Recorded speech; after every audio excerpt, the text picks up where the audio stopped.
What an amazing race that was. Captain Cranky beat Learn2Ride on the Northwest 200. Can't believe it. Put me at the post there at a speed of 32 miles an hour. Amazing racing.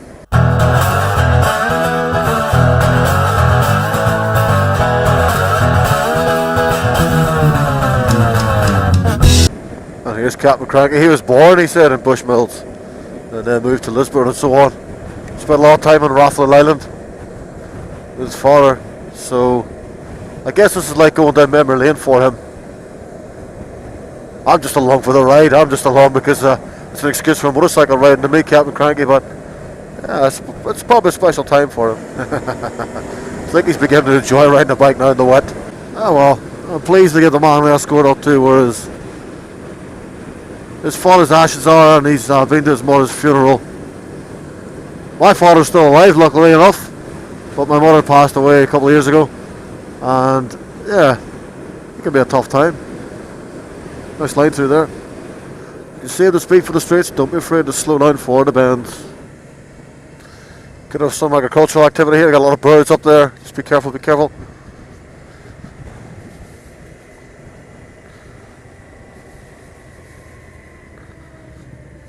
Yeah, nicely done, nicely done.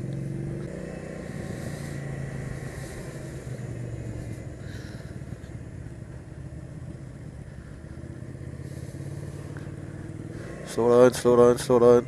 To left-hander, it's sharp.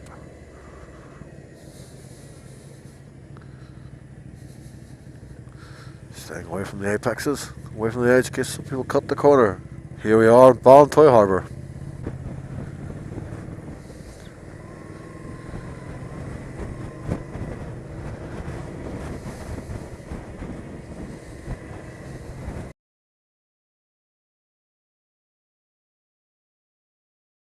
Ain't half one day, is it? Want to get a photograph here before we go? Why not? Give it a thumbs up. Captain Cranky. Let's rock and roll. Okay, David, for the last part of the journey, just going to do a little bit of commentary for you, okay? See if we can help improve your riding skills. So, I want you to think of three positions on the road. 1, 2, 3. 1 is about 1.5 feet from the curb. 2 is in the centre. 3 is roughly near the white line, okay? Now, generally, on each bend you want to be in the opposite direction, if that makes sense to you. Up here we have a left hand bend, for example, so mirror, I'm going to stay in position 3. I'm not right on the white line, I'm somewhere just right of centre, okay?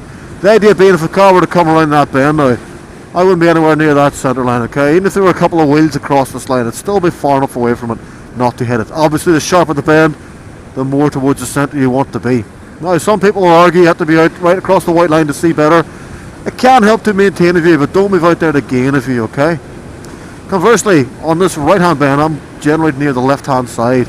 Now obviously, the same way with oncoming cars, I don't want to be near the left hand side. There's a junction here, or a vehicle, or a pothole, or anything that's going to cause me a hazard. You're trying to move around from 1 to 3 if it's safe to do so. It's always safety first. Never sacrifice your safety for any other position, okay, for a better view, anything like that. It's always safety first, always safety first. Trying to read this bend, we're going to talk about dead ground. I'm always thinking here, what can I see, what can I not see, what can I reasonably anticipate in the next 5 to 10 seconds. The better you get at it, the more you'll be able to predict. What's dead ground? It's an area where you cannot see. Until that dead ground has been eliminated, you must reduce your speed, okay? Junction there, that was dead ground. Anything beyond this bend here is dead ground. It could be anything beyond this bend. What could it be? Pedestrian walking on our side of the road. Just going to slow for this here, braking gently. And 1.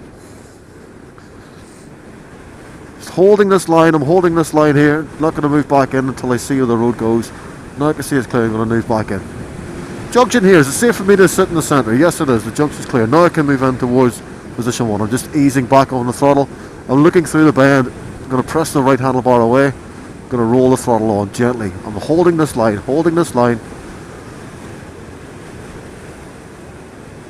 So I'm looking